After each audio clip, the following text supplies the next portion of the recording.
Nous sommes mercredi 5 mars 2025, également au 5e jour du mois béni de Ramadan. Fidèles téléspectateurs de Chérif la télévision, bonsoir et bienvenue dans votre édition d'information.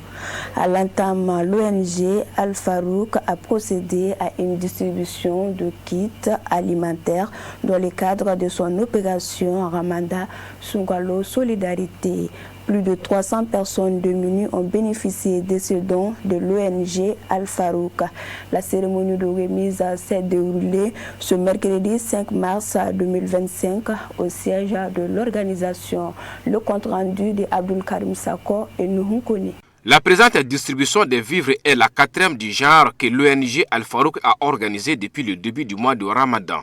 Cet important don est composé du riz, du sucre, de Lipton, des spaghettis et de l'huile alimentaire pour un coût de plusieurs millions de francs. Grâce à cette largesse de l'ONG Al-Farouk et de son partenaire turc, Wakfi Dianatou, ce sont 350 ménages démunis qui vont pouvoir rompre le jeûne dans de meilleures conditions. Et l'opération devra concerner 1000 ménages en tout. Selon les responsables de l'organisation humanitaire turque, cette action est purement humanitaire et rentre dans le cadre de l'entraide durant ce mois béni de Ramadan. Zaten Allah'ın emirlerinden bir tanesi. Biz Müslüman olarak her zaman yardıma ihtiyacı olan insanları düşünmek zorundayız. Bu bizim birinci görevimiz. İkincisi vakfımızın zaten böyle bir niyeti var. Yani biz bu gönül birliğiyle kurulmuş bir vakfız. İnsani yardım vakfıyız. Bu. Elle dit que, comme vous le savez, nous sommes tous des musulmans et l'objectif principal de notre présence ce matin en tant que Diyanet Vakfi, organisation humanitaire, qui a un seul objectif d'essayer d'aider vraiment les Maliens et aussi aider les musulmans où qu'ils sont. Donc c'est l'objectif principal pour lequel nous sommes là ce matin. Et comme Allah subhanahu wa ta'ala nous a demandé d'essayer à tout moment d'aider chacun entre nous en tant que musulmans. La cérémonie de remise des dons était présidée par le représentant du ministre des Affaires religieuses et du culte.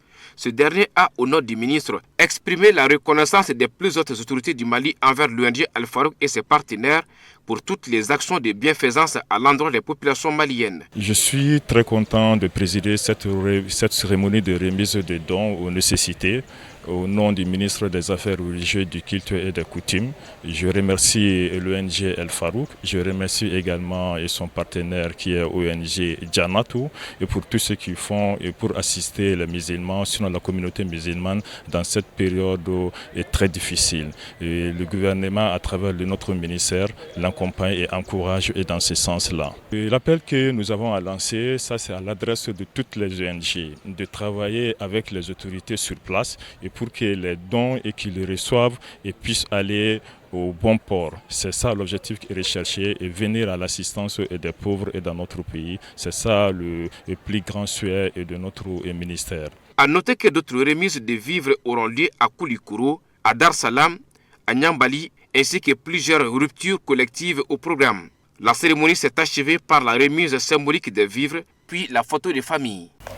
Toujours à l'occasion du mois béni de Ramadan, les responsables de l'association des scouts et guides du Mali ont officiellement lancé l'opération Ramadan Charity ce samedi 22 février 2025 au CICB pour un don gratuit à l'endroit des jeûneurs à l'hôpital Gabriel Touré et plusieurs carrefours de Bamako. Le commentaire de Amadou Kamara.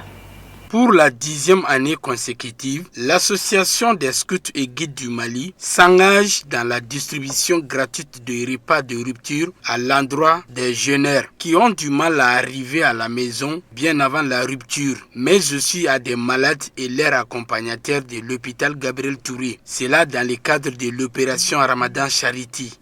Ce soir, nous sommes réunis autour du lancement officiel de l'opération Ramadan Charity et de la célébration des 10 ans de l'Oracha.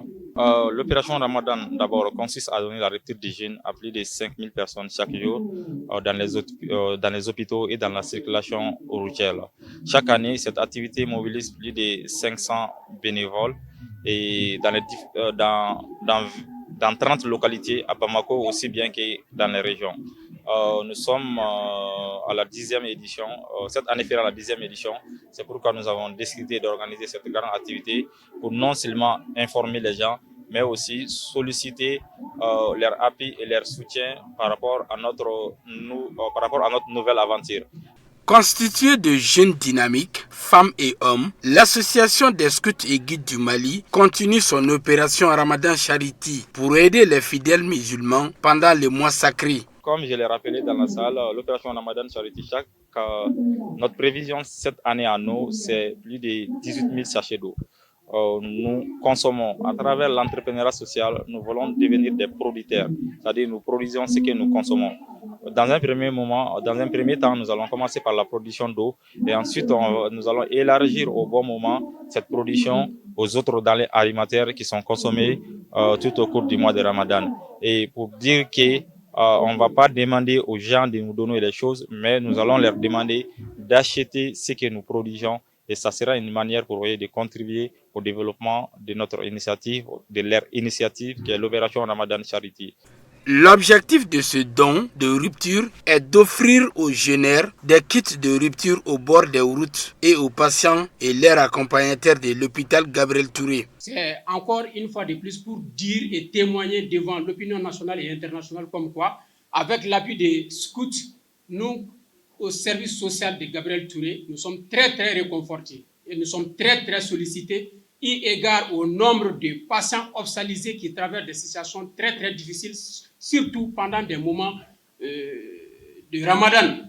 C'est vrai, avant le mois de Ramadan, les gens sont là, mais c'est des moments où encore on doit sentir le social, surtout parmi les religieux. Tout d'abord, j'ai un message venant du ministre de la Jeunesse et des Sports, chargé de l'instruction civique et de la construction citoyenne. Donc, il m'a chargé vraiment de vous remercier et de vous adresser ces sincères remerciements parce qu'il a été appelé à d'autres obligations, mais il m'a dit aussi de vous réitérer tout son engagement et son accompagnement tout au long du processus de l'opération Ramadan Charity. À noter que le Ramadan est un mois de communion, d'entraide et de partage. Partant de cet esprit, les scouts et guides du Mali, à travers leur initiative dénommée Opération Ramadan Charity, aident les fidèles musulmans dans les hôpitaux et dans la circulation à rompre leurs jeûnes. Ces scouts sont pour la plupart des bénévoles. Ce devoir civique est pour ces jeunes une manière d'aider à l'épanouissement du pays, une initiative soutenue et accompagnée par les autorités, mais aussi par des personnes de bonne volonté. Direction le Sénégal, où un collectif réunissant des journalistes, des cartographes et des scientifiques des données a établi à 65 le nombre de morts, dont 51 par balle lors des violences politiques au Sénégal entre mars 2021 et février 2024, en grande majorité des jeunes, selon un communiqué publié mardi. Le commentaire de Fatoumata Yayakani. Les précédents chiffres fournis par des ONG faisant état de dizaines de morts sans plus de précision. Le ministre de la Famille et des Solidarités, Maïmouna Diaye, a elle mentionné début février les chiffres de 79 morts pendant ces violences. La contestation avait été menée par l'opposant d'alors et actuel Premier ministre Ousmane Sonko contre le président Macky Sall 2021-2024. Les précédentes autorités n'ont pas donné le bilan de ces violences meurtrières.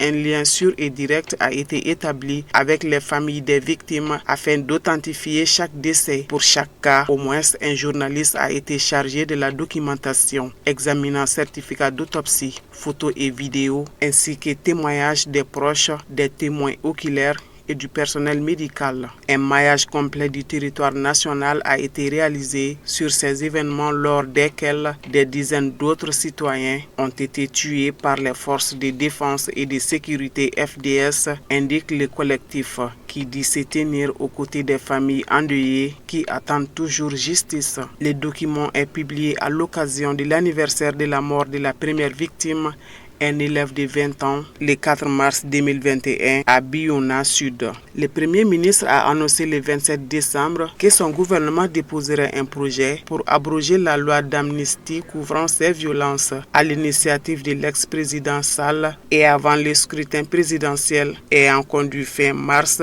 à l'élection du président Bassirou Diomaye Faye, élu en 2012 et réélu en 2019. Macky Sall avait entretenu en 2024 le flou sur sa volonté de briguer un troisième mandat. L'hypothèse de sa candidature avait rencontré une forte opposition. Le Sénégal a ainsi connu depuis 2021 des troubles meurtriers provoqués par ces bras de fer entre l'ancien opposant Sonko et l'ex-pouvoir. Monsieur Sonko a par ailleurs été visé à partir de février 2021 par des accusations de viol dont le traitement judiciaire a provoqué des émeutes meurtrières.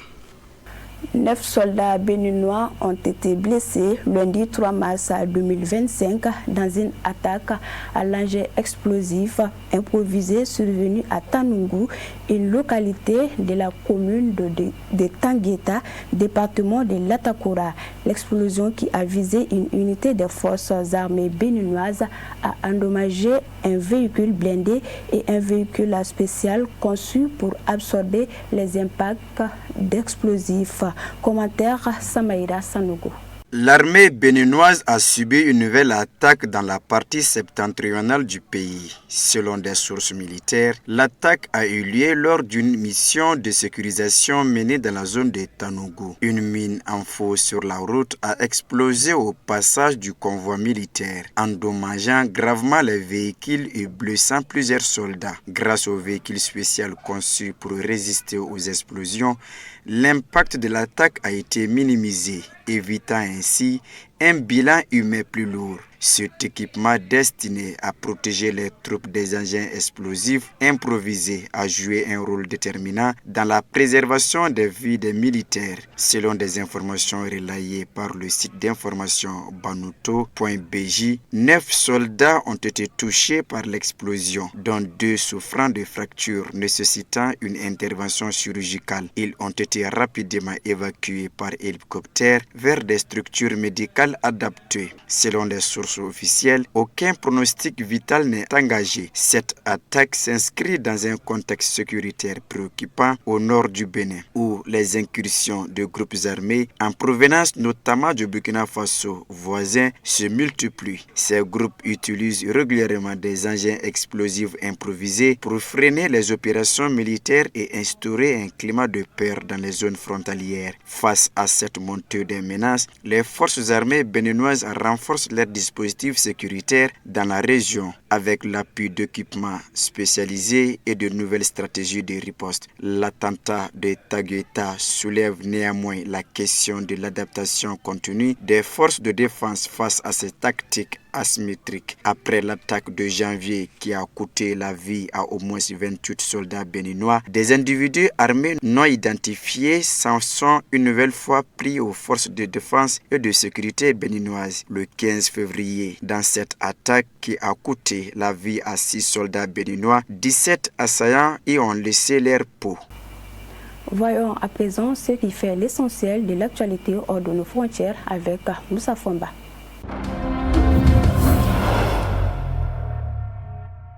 Le président bissau-guinéen Umaru Sissoko Embalo a officiellement annoncé sa candidature à un second mandat dans un contexte de tensions extrêmes après l'expulsion de la mission de la CEDEAO et alors que l'opposition estime que son mandat présidentiel a expiré. De retour lundi soir d'un voyage en Russie, en Azerbaïdjan et en France, le président bissau-guinéen a déclaré à l'AFP qu'il compte remporter l'élection dès le premier tour. Élu en 2020 dans un scrutin vivement contesté par l'opposition, Umaru Sissoko Embalo a dirigé le pays dans un climat d'instabilité politique. En décembre 2023, il a dissous l'Assemblée nationale dominée par l'opposition après des affrontements armés qu'il a qualifiés de tentatives de coup d'État. Il avait initialement fixé les législatives anticipées au 24 novembre 2024 avant de les reporter sine die, évoquant des contraintes logistiques et financières. Finalement, le président a annoncé le 23 février que la présidentielle et les législatives auront lieu le 30 novembre 2025.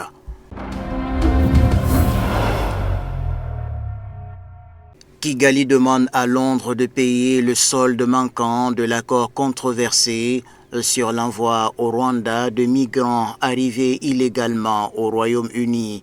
Une demande qui survient une semaine après l'annonce de sanctions britanniques contre le Rwanda pour son implication aux côtés du M23 dans le conflit à l'est de la RDC. Selon Kigali, le Royaume-Uni avait demandé de renoncer discrètement au dernier paiement lié à l'accord migratoire avec Londres sur la base de la confiance et de la bonne foi qui existe entre les deux nations. Dans ce contexte, le pays demande au Royaume-Uni de s'acquitter du règlement du solde de l'accord migratoire. Ce reste à payer est de plus de 61 millions d'euros.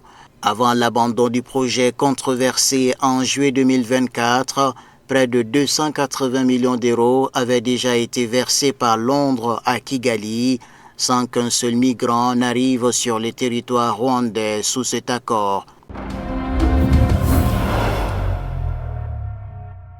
L'envoi de troupes européennes en Ukraine est une bêtise, tout comme son grand-père Pierre de Gaulle assure ne pas croire en l'armée européenne. Dans un entretien avec Sputnik Afrique, il a rejeté la proposition de Macron de déployer des forces de l'UE sur le territoire ukrainien. Pour lui, une telle intervention serait considérée comme une agression ou une possibilité d'agression directe de ces pays européens contre la Russie, alors que le président Poutine a dit qu'il n'avait aucunement l'intention d'envahir l'Europe. L'idée même de faire une armée européenne indépendante qui jouerait un quelconque rôle en Ukraine est une supercherie, insiste l'homme politique. Il n'y a plus d'Ukraine, pointe le petit-fils du général de Gaulle. Zelensky a vendu déjà depuis très longtemps son propre pays, fustige Pierre de Gaulle. Paris n'a plus sa propre politique, déplore-t-il. Le président Macron, lui, n'a jamais eu la clairvoyance.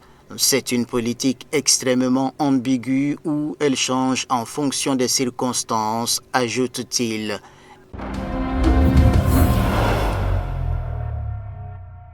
Point clé du discours de Trump devant le Congrès, le président américain a déclaré avoir reçu une lettre de Zelensky affirmant la volonté de l'Ukraine de s'asseoir à la table des négociations de paix dès que possible.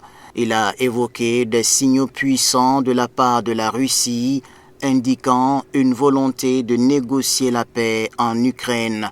En parlant du conflit ukrainien, Trump a exhorté à arrêter cette folie et a appelé au dialogue. Les États-Unis ont commencé à reprendre le contrôle du canal de Panama. Une entreprise américaine a signé un accord. Washington augmentera les tarifs sur les produits importés. La Chine, l'Inde et l'UE doivent se préparer à des représailles tarifaires de la part des États-Unis qui entreront en vigueur le 2 avril. Le Congrès doit allouer des fonds pour la création d'un système avancé de défense antimissile appelé Golden Dome qui sera entièrement fabriqué aux États-Unis. Les critères d'embauche dans toutes les professions doivent être basés sur les compétences professionnelles et non sur la race ou le sexe.